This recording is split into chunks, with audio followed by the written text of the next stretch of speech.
know that one donor can save up to 8 lives, and that organ donation and transplantation provides a second chance at life for thousands of people each year? I'm so passionate and I care about this topic because my mom was diagnosed with stage 4 liver disease and was in need of a liver donation in 2006. She went on an organ waiting list immediately and was there for a year before she received that call that there was a liver match. She is doing well today with no problems, and this is all due to the gracious people who are donors that gave her the gift of life. That gift cost the person who gave it to my mom no money, but it will be the most valuable gift that she ever will receive. The gift was a piece of life from another person. One of the people that are on the waiting list you may know, and there might be someone that you know. Today, I would like to talk to you about the need and importance of a liver donation, and how someone you may know may be on that list or may be a donor recipient and may benefit from your donation. People all around the world, and also right here in Florida, need organ transplants, and they need our help.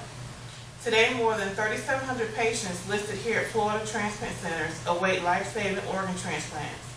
Many of these individuals may get a second chance at life due to the generosity of those who designate themselves as organ tissue and eye donors on Florida's Organ and Tissue Donor Registry.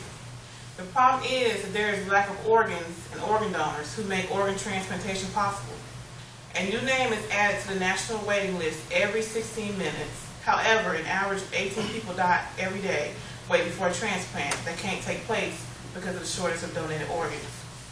You can choose to donate any needed organs, or you can specify which organs or tissue you wish to donate. But more than half of the national transplant waiting list is comprised of patients from multicultural communities. This is due to the prevalence of illnesses including hypertension and kidney disease.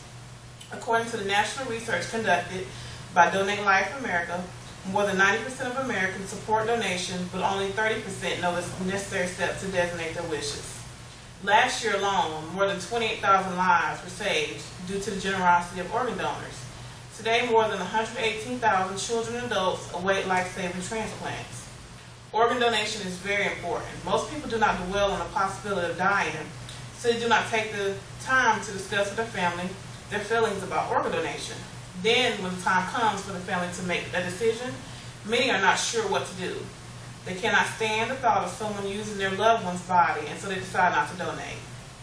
One of the misconceptions that people who do not donate tend to have is that they cannot stand the thought of someone using their loved one's body or their body, so they decide not to donate. Another problem with donation is that it requires two people, the donor and the family member.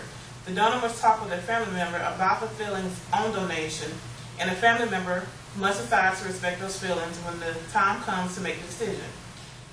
If this process is not done, and most of the time it is not, then nobody gets to use the organs. Many people are not aware of what it actually means to be an organ donor. An organ donor is someone who has previously consented to donate his or her organs after death.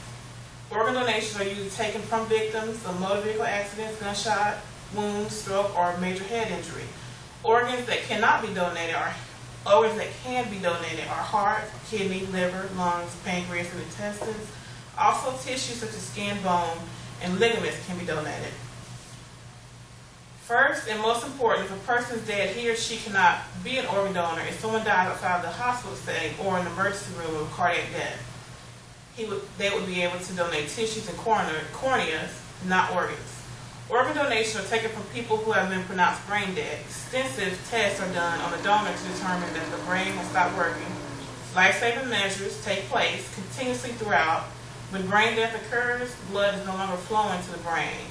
The brain has ceased functioning. The victim cannot breathe on its own. When a person suffers from a brain injury, the brain swells and creates pressure. Sometimes this pressure is so great it prevents blood flow to the brain, the result being brain death.